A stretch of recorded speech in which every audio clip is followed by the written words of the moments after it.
The chemical fog of hairspray hung heavy in the air as she teased each curl with a comb, ensuring every strand stood tall and defiant, a perfect crown for the concert that night. She stepped back, tilting her head to admire the masterpiece, her reflection a bold declaration of the night's promise.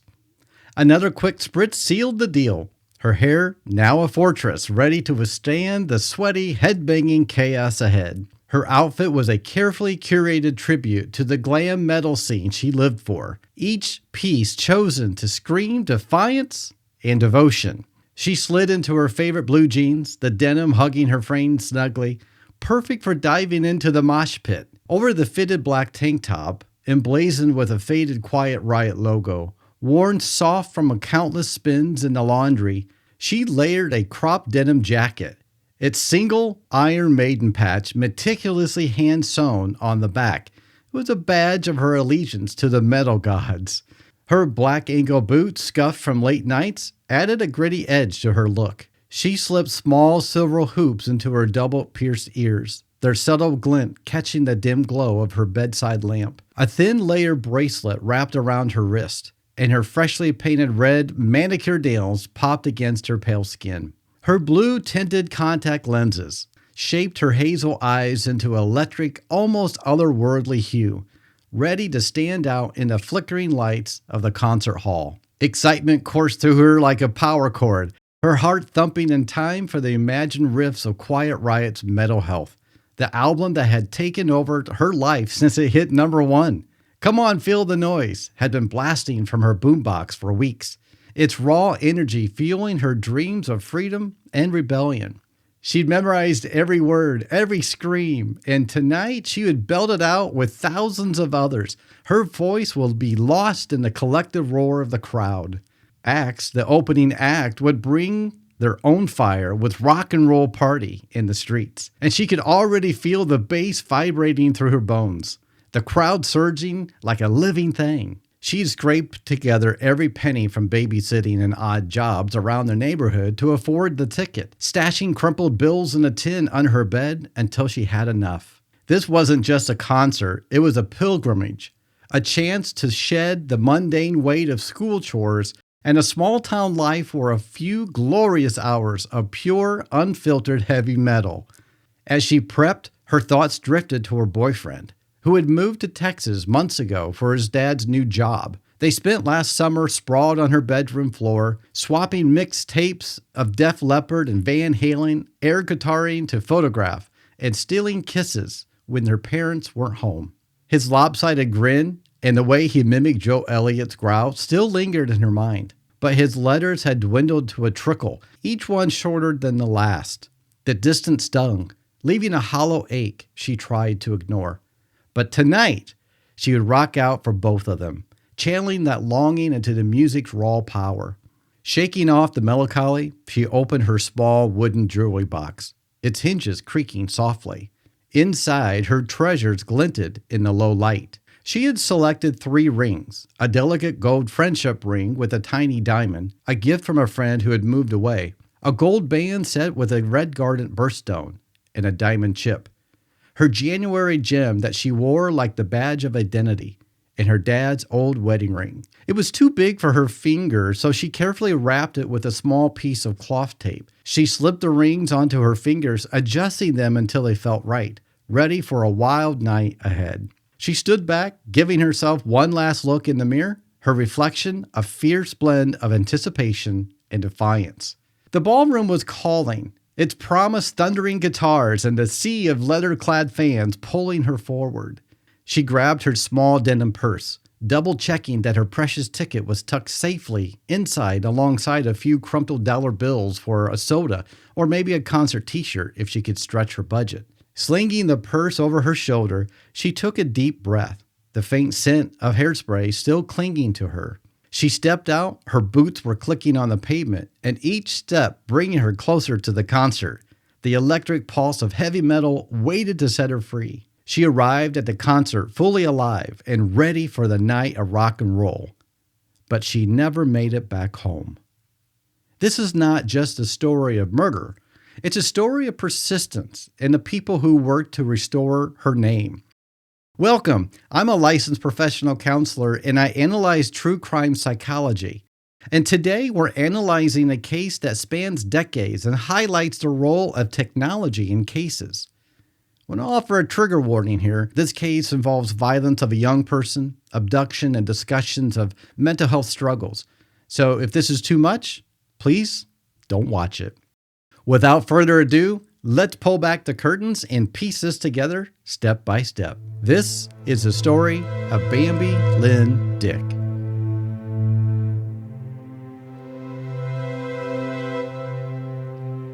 She was born on January 4, 1966 in Davenport, Iowa, to parents Edward and Evelyn Dick. The years-long mystery started with a body found face down in a roadside ditch, hands tied behind her back with a rope. In the open fields along the Texas highway, investigators noted details that would puzzle them for years. Someone had moved quickly, leaving few traces. A dark secret was waiting to be uncovered. It was a secret that would connect distant states and prompt a family's long wait for answers.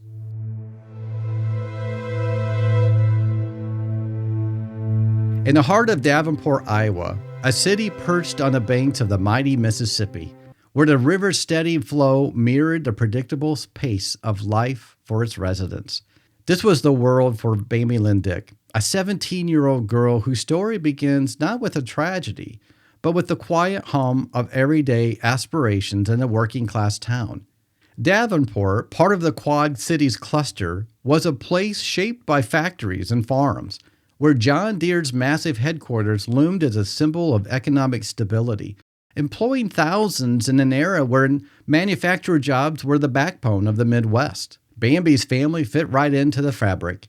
Her father, Edward, likely toiled in one of the local plants or warehouses, while her mother, Evelyn, managed the home front, instilling values of resilience and togetherness in their children. Bambi was born amid the optimism of the post-war boom. She grew up in an era transitioning from the free-spirited 1970s to the bold individualism of the 1980s. As a child, she would have played in the neighborhoods, dotted with modest bungalows, perhaps riding her bike along the riverfront paths or joining summer picnics in the Credit Island Park. Back then, there wasn't a care in the world. Parents let their kids go in the neighborhood and do whatever they wanted. By her teenage years, she was a senior at West High School, a sprawling brick building where students buzzed with the energy of pep rallies, football games, and the latest trends from MTV. Bambi wasn't a star athlete or a class president. Instead, she embodied the understated spirit of many Midwestern teens. Reliable, introspective, and content with simple joys like chatting in a school cafeteria or flipping through 17 magazine for fashion tips. Her physical presence was unassuming yet distinctive. At 5'4" and about 110 pounds, she had brown eyes and she wore contact lenses. A subtle gap in her teeth and her smile added character. And her hair, often parted in the middle, was fashionable, framed a face that spoke to youthful curiosity. But beneath this exterior laid a young woman dreaming big. In 1983, with graduation on the horizon, Bambi may have been contemplating a big move, following her boyfriend to Texas. Texas, with its wide open spaces and promises of reinvention, represented a stark contrast to Iowa's cornfields and river valleys. She shared these thoughts in a hushed conversations with classmates, perhaps during lunch breaks or after-school study sessions, painting pictures of a life warmed by southern suns and free from the harsh Iowa winters. Life in Davenport offered Bambi a sense of security, yet it also carried the undercurrents of change. The early 1980s were marked by economic shifts. The farm crisis was brewing, the interest rates soaring, and family farms folding, creating a ripple of uncertainty, even in urban areas like the Quad Cities. Bambi's working-class roots meant she understood the values of stability, yet her relationship pulled her toward adventure. Her brother Paul, older and protective, often served as a confidant, sharing stories of his own experiences that helped her navigate these feelings. Friends remembered her as someone who listened more than she spoke. her quiet nature in group settings where louder personalities dominated. As a licensed professional counselor reflecting on this area in the 1980s, I see Bambi's story very similar in adolescent quest for identity. Teens of the 80s, bombarded by media, although we didn't have internet or cell phones back then, but we did have MTV. Images of independence from movies like The Breakfast Club to songs about breaking free often wrestled with the pull between home and the horizon. Bambi's attachment to personal items like the ring she wore daily might have symbolized her need to carry pieces of her world into the unknown. This wasn't unusual. Many young people use these to bridge emotional gaps during transitions. Her life up to that point was a tapestry of normalcy. Weekends at the local arcade, perhaps sneaking to listen to a forbidden rock albums on her Walkman, or dreaming of college or a job that she could find in Texas. Little did she know, as the leaves turned gold that fall, that her story was about to intersect with forces beyond her control, pulling her from the safety of Davenport into the narrative that would span states and decades.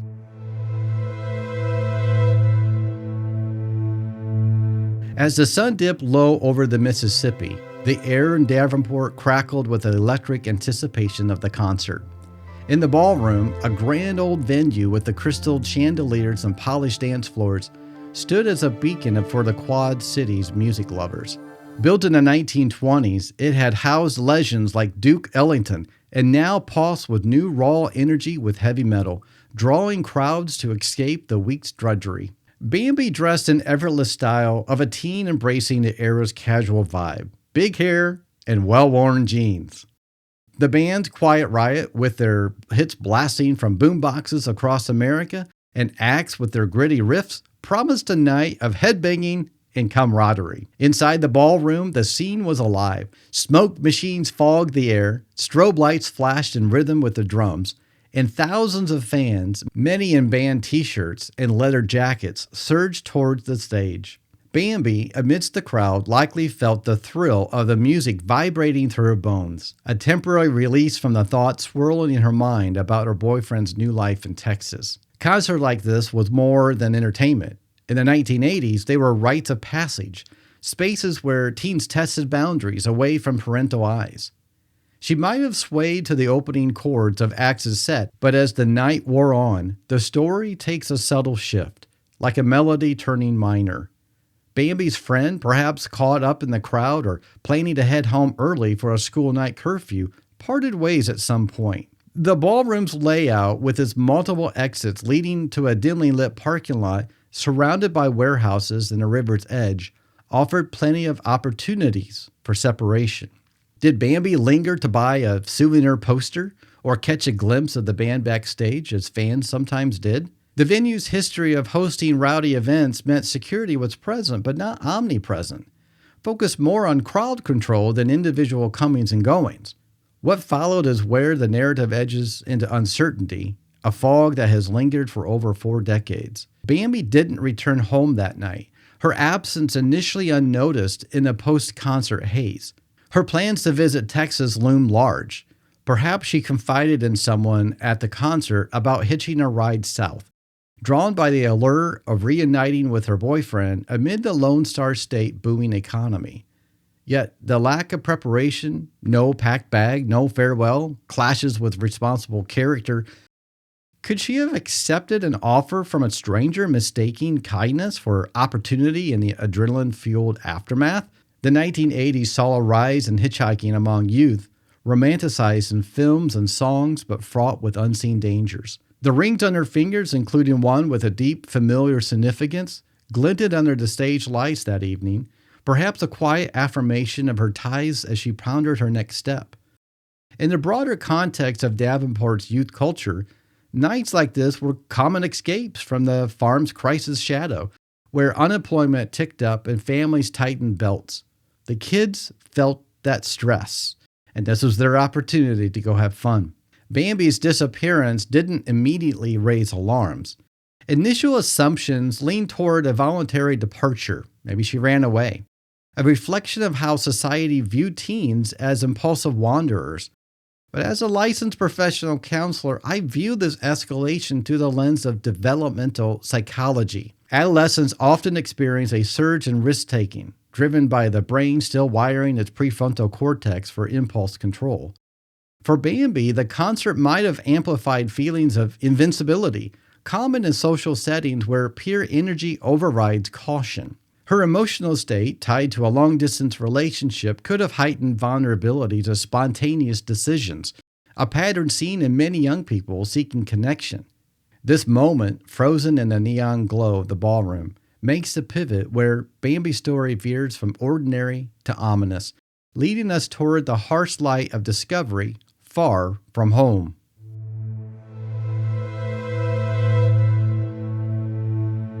Far from the lively events of Davenport, under the vast star-strewn skies of the Texas Panhandle, a lone motorcyclist pulled over on October 8, 1983, along U.S. Highway 287.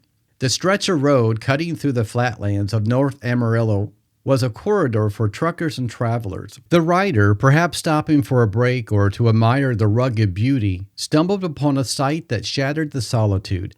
A body discovered in a roadside culvert, a grim testament to human cruelty hidden in plain sight. The victim, a young woman, lay face down in a shallow ditch, her form partially obscured by the concrete structure designed to channel rainwater. The cause of death was evident. Strangulation marks marred her neck. That spoke to a desperate sign of struggle. Her wrists bore the chafing of restraints, a length of rope that had bound her hands, rendering her defenseless against her assailant. Partially clothed, though no signs of sexual assault were found, the police collected undergarments marked with the word Thursday on them. They also collected white socks and a few pieces of jewelry, including a gold wedding band. The scene's isolation, miles from the nearest town, implied premeditation, a perpetrator who knew how to exploit the anonymity of America's highways. Amarillo, a hub for cattle ranching and oil in Potter County, was jolted by the find.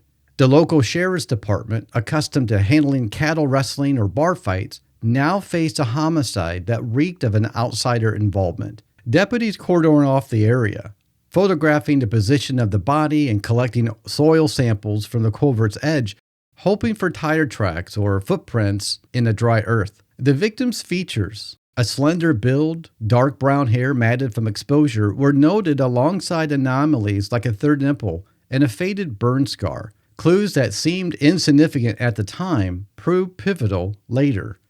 News of the discovery spread through those radio stations and the Globe News, painting a picture of vulnerability that resonated in a community where people left their doors unlocked. Churches held vigils and ranchers patrolled their properties even more vigilantly, the crime-stirring fears of a drifter preying on the victims.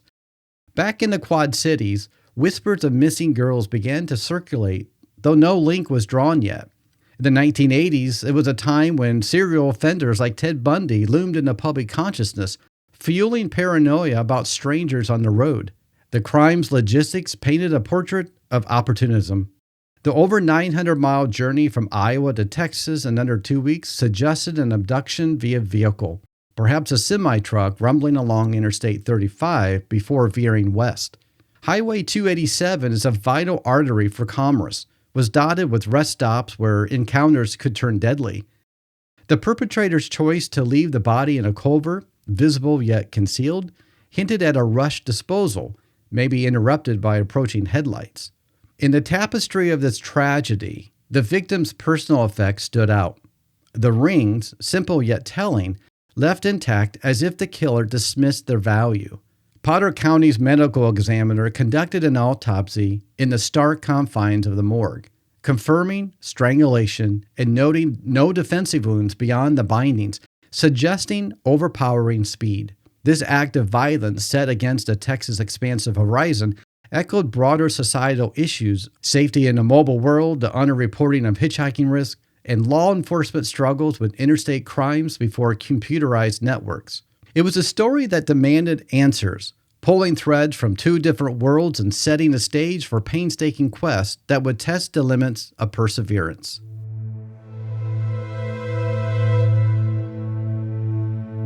In the dusty offices of the Potter County Sheriff's Department, the investigation into the highway culvert discovery kicked off with a methodical grind of the 1980s police work. Deputies clad with starched uniforms and armed with notepads fanned out to interview locals, farmers checking fences, truckers at diners, seeking any whisper of unusual activity along Highway 287.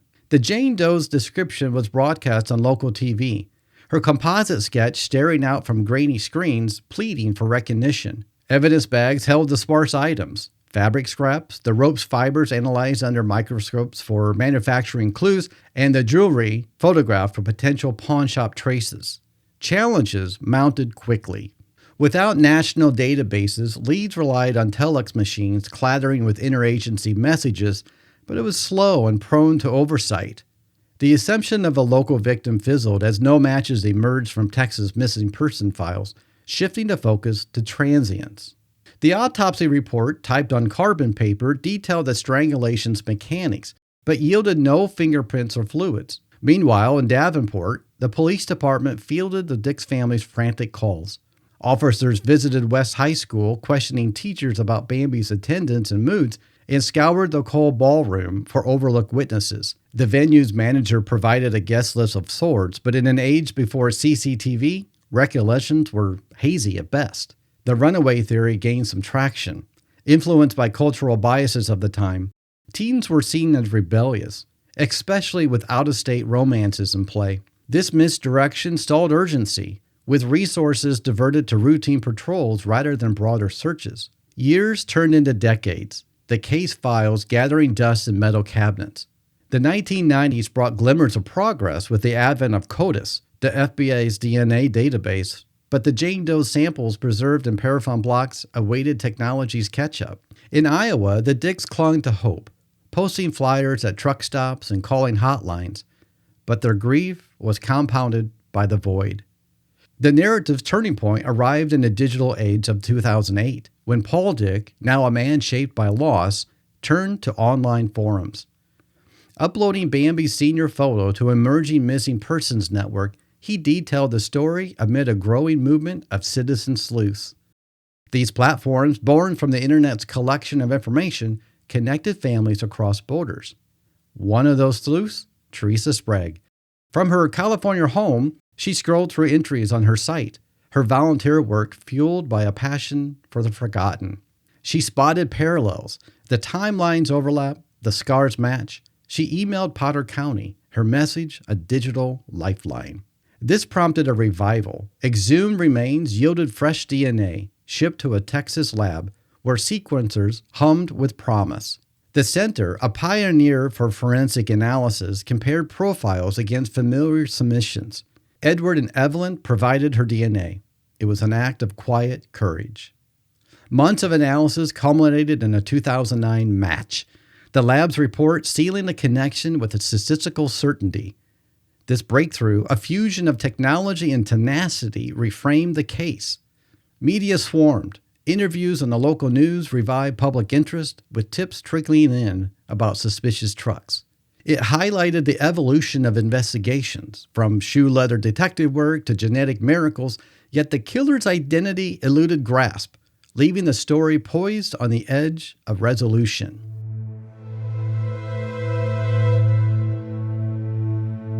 With the DNA confirmation in 2009, the Dick family's long vigil shifted from searching to mourning, a bittersweet dawn in their enduring saga. Potter County officials, flanked by Iowa counterparts in a joint press conference, announced the identification. The news rippled through Davenport's coffee shops and Amarillo ranches, rekindling conversations about safety and loss. For Edward and Evelyn, now in their twilight years, the revelation brought a flood of memories. Bambi's laughter echoing in their home, now quieter without her. Paul, the driving force, channeled his relief into advocacy, speaking at cold case seminars to inspire others. The memorial in Amarillo's Memory Gardens was a poignant chapter's close. Under a clear September sky, family and supporters gathered around the headstone etched with Bambi's name. Flowers from Iowa soil mingling with Texas blooms. Hymns floated on the breeze, a blend of Midwestern stoicism and Southern warmth, offering solace amid unanswered pleas for justice. The case, reinvigorated, saw detectives revisit old leads, trucker logs from 1983, witness statements dusted off, hoping for a match in expanding databases. Yet, the perpetrator's shadow lingers, a ghost on the highways.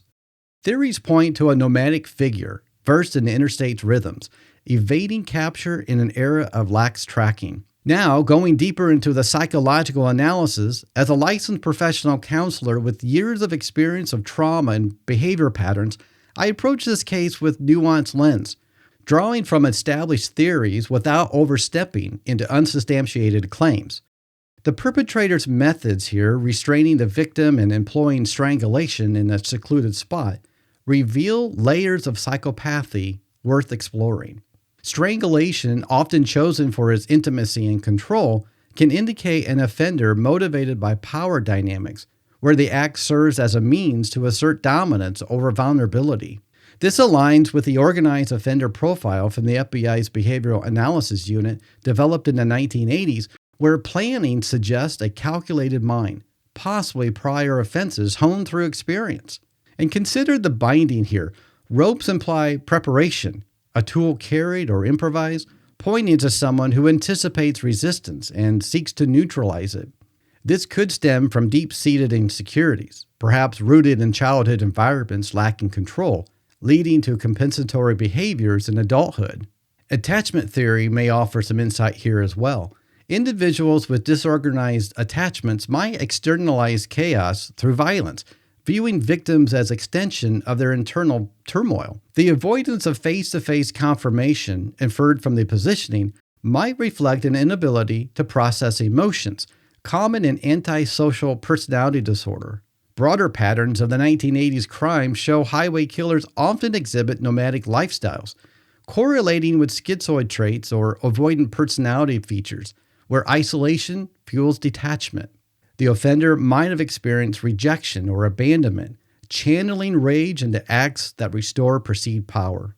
And empathy deficits, a hallmark of psychopathy, would explain the dehumanization, leaving the body exposed yet hidden, a mix of arrogance and caution. For Bambi, the psychological portrait is one of resilience interrupted. At 17, she was likely going through an identity versus role confusion stage, forging self-concept through relationships and aspirations. Her possible Texas plans suggest a healthy drive for autonomy, balanced by familial bonds symbolized by her dad's wedding band. Teens like her often exhibit secure attachments, drawing strength from home while exploring independence. But vulnerability arises in transitional moments like post-concert highs when judgment lapses. The family's aftermath embodies post-traumatic growth. Paul's advocacy transforms grief into purpose, fostering resilience. Systemic issues like the runaway label highlight cognitive bias in law enforcement, delaying empathy-driven responses. Modern forensics, informed by psychological profiling, now integrates victimology. We should also consider the community psyche. Davenport's caution post-appearance reflects collective trauma. In Amarillo, the discovery fostered hypervigilance, a PTS-like response on a societal scale. People started locking their doors. Therapeutically, families in such cases benefit from narrative therapy, reconstructing stories to reclaim agency. Back to Bambi's killer, the profile might include compartmentalization, allowing normalcy elsewhere as seen in cases like the Green River Killer. Early interventions like school counseling for at-risk youth could prevent such paths. Most of the killers and most of the serial killers start young. There's interventions that are often overlooked. For survivors, mindfulness techniques aid in processing ambiguous loss. Ultimately, this analysis underscores humanity's dual capacity for harm and healing, urging continued pursuit of justice through integrated psychological and investigative lenses. In the years following the identification of Bambi Lynn Dick's remains in March 2009, Her family experienced a mix of closure, ongoing grief, and a persistent quest for justice. The confirmation that Bambi was finally found brought some relief after 25 years of uncertainty, but it also reopened wounds and highlighted the unresolved nature of her murder. Edward and Evelyn Dick, Bambi's parents, were in their 80s at the time of the identification and provided DNA samples that sealed the match, but they were too ill to travel to Texas for the memorial service held in September 2009 at Memory Garden Cemetery in Amarillo, where Bambi had been buried. Instead, her brothers Paul and Forrest Dick, along with a nephew, attended the ceremony to honor her memory. The family chose to leave her remains in Amarillo, appreciating how the local community had cared for her grave over the decades. Paul later reflected on the bittersweet moment, noting that while they finally knew where Bambi was, the lack of justice for her strangulation death left a void. Sadly, Evelyn Dick, Bambi's mom, passed away on November 4, 2017, at the age of 91. Her death came 8 years after learning her daughter's fate, and family members have spoken of how she often wondered why Bambi was taken from her. As for Edward Dick, Bambi's dad, records indicate he was still alive during the identification process, but updates are limited. A family comment on a cold case site suggests he died around 2020, though no formal obituary confirms this date or details. Paul Dick, Bambi's older brother, has been the most vocal family member in the years since. He was the one that was instrumental in IDing Bambi by uploading her photo and description to the database.